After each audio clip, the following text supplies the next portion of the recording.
അതെ, സ്ക്രോൾ ചെയ്യാൻ വരട്ടെ. താഴെ ഒരു വീഡിയോ ഉണ്ട്, ഒന്ന് കാണാം. നമസ്കാരം. ഈ ശബ്ദം കേട്ടിട്ട് മനസ്സിലാവുന്നുണ്ടോ? അല്ലെങ്കിൽ ശബ്ദമായിട്ട് തോന്നുന്നുണ്ടോ എന്ന് എനിക്കറിയില്ല.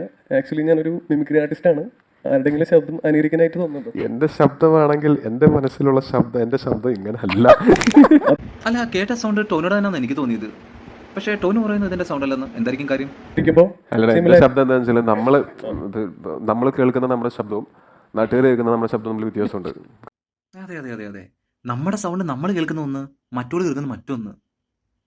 ഇതുമായി ബന്ധപ്പെട്ട് യൂണിവേഴ്സിറ്റി ഓഫ് ടോക്കിയോയിലെ റിസർച്ച് അസോസിയേറ്റ് ആയിട്ടുള്ള മിക്കി ഹൊനമോറ എന്ന വ്യക്തി സെപ്റ്റംബർ 2022 ഇതിനൊരു ഉത്തരം നൽകിയിട്ടുണ്ട്. അതായത് നമ്മുടെ സൗണ്ട് 2 റൂട്ടുകളിലായിട്ടാണ് ട്രാൻസ്മിറ്റ് ആവുന്നത്.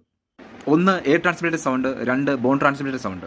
എയർ ട്രാൻസ്മിറ്റഡ് സൗണ്ട് എന്ന് പറയുന്നത് നമ്മൾ സംസാരിക്കുമ്പോൾ മറ്റുള്ളവരുടെ ഇയർ ബോൺസിലേക്ക് എത്തി കോക്ലിയയിലൂടെ വൈബ്രേഷൻ ഇലക്ട്രിക്കൽ ഇമ്പൾസായി കൺവേർട്ട് ചെയ്യുമ്പോഴാണ് അവർ നമ്മളുടെ സൗണ്ട് കേൾക്കുന്നത്. പക്ഷേ നമ്മുടെ ശബ്ദം നമ്മൾ കേൾക്കുന്നത് ബോൺ ട്രാൻസ്മിറ്ററിലൂടെയാണ്. അതായത് നമ്മുടെ ടെമ്പറൽ ബോൺ, നമ്മുടെ സ്കള്ളിലുള്ള ബോണാണ്. അതിലൂടെയാണ് വൈബ്രേഷൻ ഡയറക്റ്റ് ട്രാവൽ ചെയ്ത് നമ്മുടെ കോക്കിലേക്ക് എത്തുന്നത്. അപ്പോൾ നമ്മുടെ ഡിഫറെന്റ് സൗണ്ട് ആയിട്ട് നമുക്ക് ഫീൽ ചെയ്യും.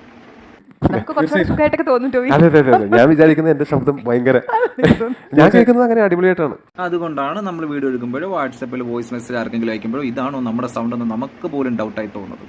എന്താണ് നിങ്ങളുടെ അഭിപ്രായം? കമന്റിൽ രേഖപ്പെടുത്തും.